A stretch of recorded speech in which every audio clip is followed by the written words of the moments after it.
Bismillahirrahmanirrahim. Assalamualaikum warahmatullahi wabarakatuh. Waalaikumsalam warahmatullahi wabarakatuh. Salam kedaulatan rakyat. Salam kedaulatan rakyat.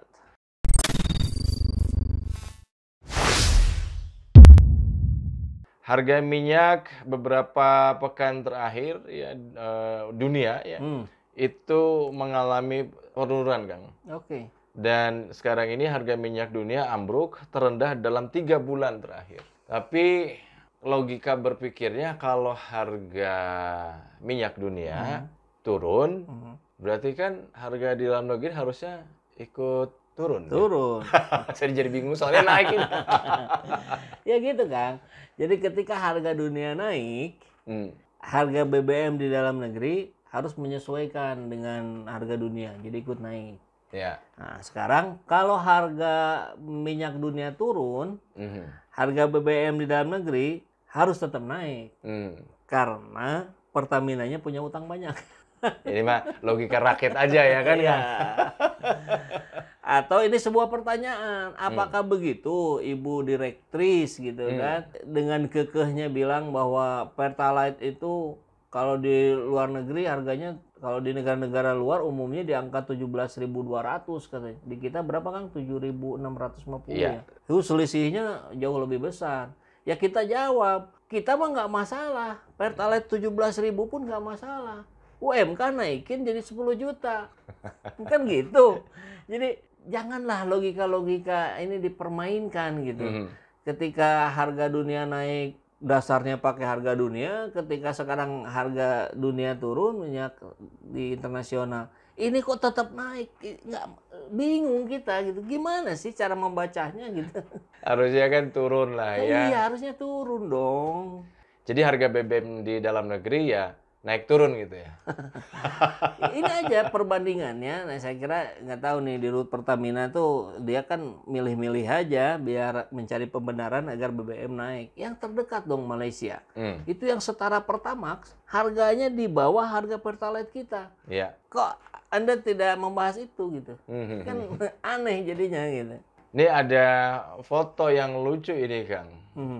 Kita lihat sebentar ya terkait dengan BBM ini. Luar biasa itu ya. Itu logika rakyat itu.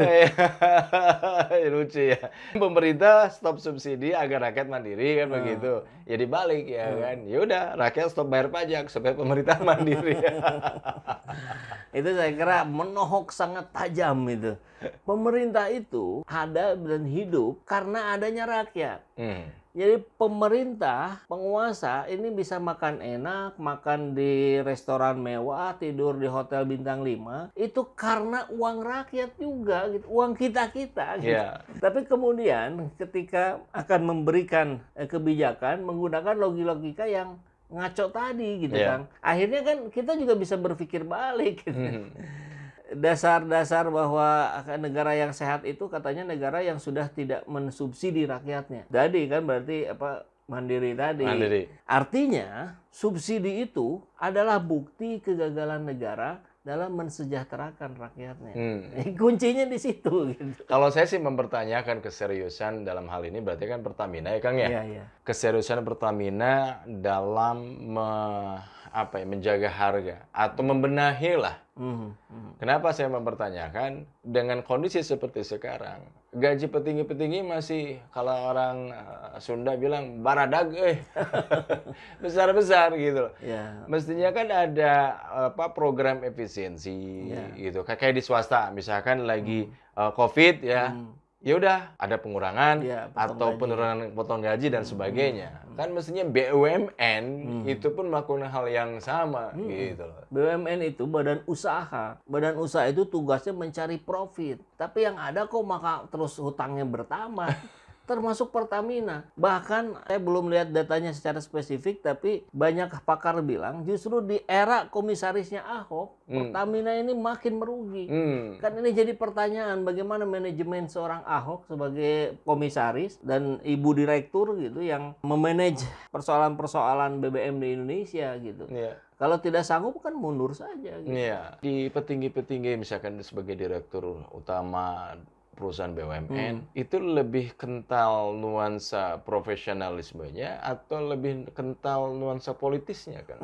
Pemilihan direksi. Ya itu dialah jelas-jelas politik. Kita tidak melihat satu aspek pun adanya unsur profesionalitas. Kenapa dia dipilih? Apa kemampuan dia dalam hal pemahaman, pengetahuan tentang minyak misalkan. Dan ya bukan itu saja, seluruh komisaris saya kira mayoritas ya mungkin ada 1-2 yang tepat. Dia ada di situ karena dia paham core bisnisnya apa, dia paham product knowledge-nya, dan dia mengerti mau dibawa kemana. Tapi kan sebagian besar tidak. Mereka orang-orang yang tidak mengerti bisnis, tidak mengerti usaha, tapi karena dia bantu presiden terpilih, akhirnya ditempatkanlah di situ.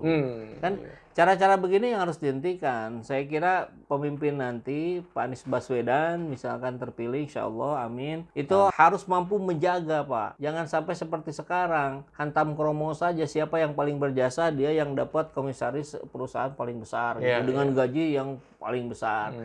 Kalau mau menempatkan, tempatkanlah sesuai dengan kapasitas dan kapabilitasnya.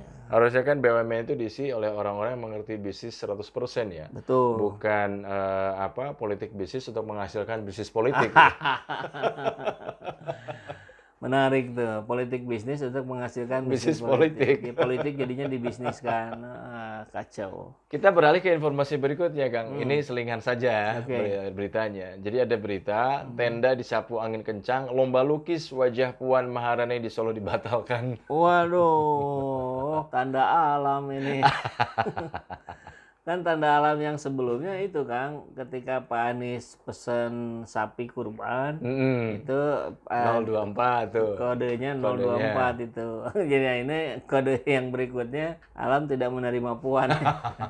Enggak lah, wallahu a'lam bishawab ya. Masa depan hari besok pun kita tidak pernah tahu apa yang akan terjadi. Kita hanya fokus pada hari ini, cita-citanya yang terbaik di masa depan. Gitu.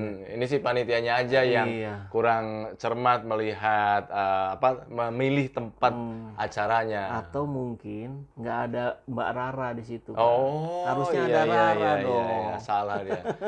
Budgetnya kurang gede. Budget eventnya. Budget Rara udah makin mahal ya. Udah makin mahal, jadi nggak kebeli itu. Tapi kan event-event terakhir Rara malah pada gagal semua itu, konser-konser segala macam. Mungkin udah nggak percaya juga itu. Atau Rara ada di situ. Oh gitu ya. Makanya gagal.